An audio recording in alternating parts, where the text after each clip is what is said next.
నా పేరు జొన్నగడ్డ శంకర్రావు అండి. మా తొళ్ళూరు గ్రామం. నేను పూలింగ్లో కూడా సుమారుగా 17 ఎకరాల పైచిలుకు ఇచ్చి ఉన్నాను. మరి ఆవేళ అందరూ రైతులు సంతోషంగా ఎంతో ఆనందంతో ఈ పూలింగ్లో భాగస్వాములు అయ్యారు.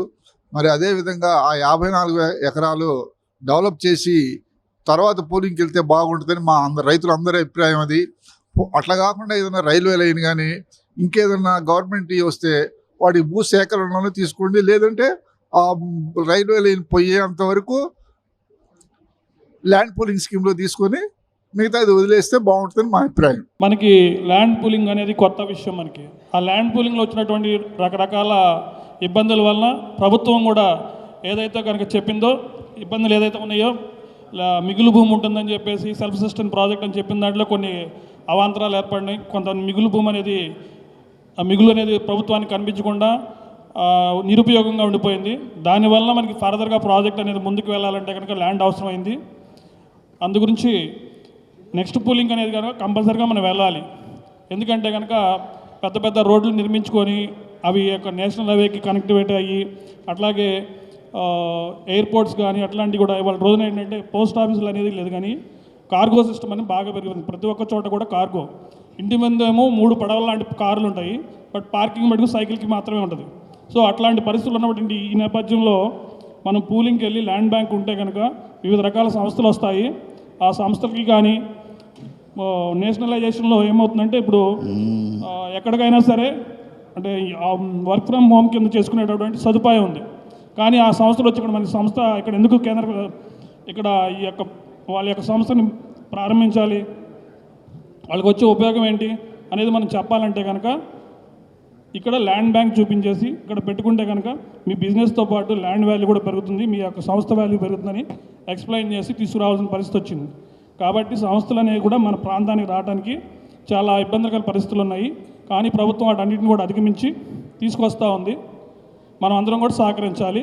అయితే ప్రజా రాజధానిలో ముందు ప్రజలు నివాసం ఏర్పరచుకోవడానికి ముందు ఇక్కడ ఎవరైతే కనుక ముందు పూలింగ్ ఇచ్చారో ఆ ప్రజా రాజధానిలో భావితరాల వారు భవిష్యత్తు నివాసయోగ్యంగా ఉండేటట్టుగా ముందు ప్రభుత్వం అవకాశాలు కల్పించాలని కోరుకుంటున్నాను. ధన్యవాదాలండి. ప్రోగ్రామ్స్ అప్పుడప్పుడు జరుగుతూ ఉండకపోతే గవర్నమెంట్కి కొద్దిగా తెలియపరుస్తూ ఉండాలి. నేను కోరుకునేది ఏంటంటే చట్టబద్ధత అమరావతి చాలా అవసరం అండి. అది పోయినసారి అన్ని పార్టీలు సపోర్ట్ చేసినాయి, కానీ అప్పుడు చట్టబద్ధత చేయలేదు. చట్టబద్ధత చేయకపోవటాన రైతులు 20 కోట్లు నష్టపోయారు లాయర్లకు పే చేసి. ఢిల్లీలో లీగల్గా 20 crores రైతులు పే చేసింది లీగల్. ఏది మీరు చట్టబద్ధత చేయని కారణంగా. అప్పుడు అన్ని పార్టీలు సపోర్టే, ఎస్ఆర్సిపి కూడా సపోర్టే. ఇట్లా ఏ పని చేసినా ఒక చట్టబద్ధత అనేది ఉండాలండి. బ్లాక్ అండ్ వైట్గా ఉండాలి. అంతేగాని ఓవరాల్గా టీవీల్లో పేపర్లో స్టేట్మెంట్లు కాదు. రైతులు 20 కోట్లు నష్టపోయారండి. 5 సంవత్సరాలు నరకం అనిపించారు. ప్లాట్ల అలాట్మెంట్ కూడా ఇప్పుడు లాస్ వేగాస్ ఉన్న దుబాయ్ ఒకప్పుడు డిజర్ట్, అవన్నీ డెవలప్ చేసింది ఏంటి?